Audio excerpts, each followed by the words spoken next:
अस्सलाम वालेकुम जी। मैं अकरम दास सब दोस्तों को खुशखबरी देना चाह रहा कि असी इस टाइम बैठे हाँ फिल्म कोठे पक्के रिश्ते कच्चे ओदी डबिंग कंप्लीट हो गई अज सारी जी। ते सब दोस्तों को कह रहे हैं जी ईद ते रिलीज होने जा रही है कोठे पक्के रिश्ते कच्चे। बहुत अच्छी फिल्म जड़ी लिखी सलीम राज साहब ने, डायरेक्शन भी उन्होंने दी है और प्रोड्यूस की सजाद गुज्जर साहब ने। कास्ट दे विच साडे को बहुत अच्छे टीम है। इस टीम के नाल जुड़े हुए जड़े फनकार ने वो रेला आ गया साहबा, पायल चौधरी, मैं तुहाडे नाल सना मखना, बहुत अच्छी फनकारा तुसीं वेखोगे।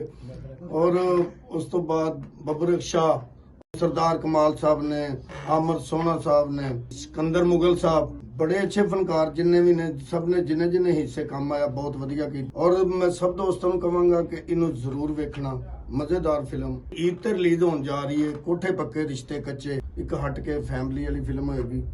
मैनू उम्मीद है कि इंशाल्लाह तुसीं पसंद करोगे।